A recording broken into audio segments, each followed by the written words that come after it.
सनातन धर्म में कई ऐसे कर्म ऋषि एवं मुनियों द्वारा बताए गए हैं जिनका मनुष्य के जीवन में गहरा संबंध है। इन्हीं में शामिल है 16 प्रमुख संस्कार, जिन्हें संस्कृतियां भी कहा गया है। वैसे तो सनातन धर्म में 40 संस्कारों का उल्लेख है, जिनमें से 16 प्रमुख संस्कारों का षोडश संस्कार कहा जाता है, जिनका उद्देश्य व्यक्ति की उन्नति, आध्यात्मिक विकास और सामाजिक आदर्शों के परीक्षण को सुनिश्चित करना है।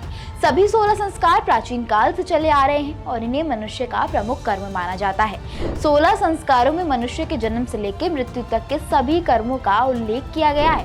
इस वीडियो में जानते हैं हिंदू धर्म के प्रमुख 16 संस्कार। पहला, गर्भधान संस्कार। सबसे पहला संस्कार है गर्भधान संस्कार, जिसमें आपके जन्म लेने से पहले आपकी माता ने आपको अपने गर्भ में धारण कर लिया। दूसरा संस्कार है पुंसवन संस्कार, जो गर्भ धारण करने के 3 महीने बाद होता है।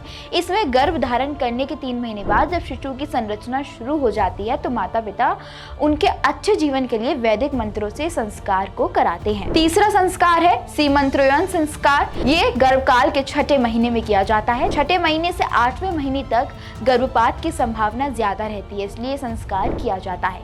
इस संस्कार से गर्भ के शिशु और उसकी माता की रक्षा के लिए किया जाता है। चौथा संस्कार जात कर्म संस्कार है, जो शिशु जन्म के दौरान किया जाता है। इस संस्कार में शिशु के पिता उसे घी या शहद अपनी उंगली से उसके मुंह में डालते हैं। 5वें संस्कार नामकरण संस्कार होता है। इस संस्कार में शिशु का उसकी कुंडली के आधार पर नाम रखा जाता है। छठा संस्कार निष्क्रमण संस्कार है। इसमें जब शिशु 4 से 6 महीने का हो जाता है तो इसमें उसे घर से बाहर ले जाकर सूर्य चंद्रमा के प्रभाव में ले जाया जाता है। 7वां संस्कार अन्नप्राशन संस्कार में जब शिशु 6 महीने का हो जाता है तो उसे अन्न का भोग लगाया जाता है। 8वां संस्कार मुंडन चूड़ाकर्म संस्कार है। इस संस्कार में शिशु का मुंडन किया जाता है। 9वां संस्कार विद्यारंभ संस्कार है, जिसमें शिशु का पहली बार विद्या से परिचय कराया जाता है। शिशु को इस संस्कार में स्कूल में पढ़ने के लिए भेजा जाता है। 10वां संस्कार कर्णवेद संस्कार है, जिसे कर्ण छेदन संस्कार भी कहा जाता है। कान हमारे श्रवण द्वार हैं। कर्णवेदन से व्याधियां दूर होती हैं तथा किसी बात को समझने की शक्ति बढ़ती है। 11वां संस्कार यज्ञोपवीत संस्कार। यज्ञोपवीत संस्कार को उपनयन संस्कार भी कहते हैं। इस संस्कार में जनेऊ धारण किया जाता है। 12वां संस्कार वेदारंभ संस्कार। वेदारंभ संस्कार में वह बालक गुरुकुल आदि में जाकर वेदों उपनिषदों की पढ़ाई करते हैं। वक्त बदलने के साथ गुरुकुल में ना जाकर वे शिक्षा के लिए स्कूल में जाकर पढ़ाई करते हैं। 13वां संस्कार केशांत संस्कार है। केशांत संस्कार में बालक अपने केशों को त्याग दिया करते थे। पुराने समय में गुरुकुल में पढ़ने वाले बालक अपनी शिक्षा पूरी होने के बाद अपने केशों को त्याग देते थे।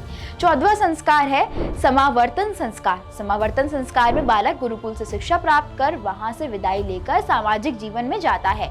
अपनी शिक्षा पूरी होने के बाद वह अपने सामाजिक जीवन को जीता है। 15वां संस्कार है विवाह संस्कार। विवाह संस्कार में व्यक्ति सामाजिक जीवन से वैवाहिक जीवन में कदम रखता है। इस संस्कार में व्यक्ति विवाह करके अपने वैवाहिक जीवन को जीता है। 16वां संस्कार है अंत्येष्टि संस्कार। अंत्येष्टि संस्कार श्राद्ध संस्कार सबसे आखिर का संस्कार है। इसमें व्यक्ति का अंतिम संस्कार होता है। धार्मिक ग्रंथों में कुल 16 संस्कार बताए गए हैं, जिसमें व्यक्ति का जीवन गर्भधारण करने से लेकर मृत्यु तक होता है। इस वीडियो में बस इतना ही। आपको ये जानकारी कैसी लगी, अपनी राय हमें कमेंट करके जरूर बताएं। वीडियो पसंद आई हो तो लाइक और शेयर करें और चैनल को सब्सक्राइब करना बिल्कुल ना भूलें।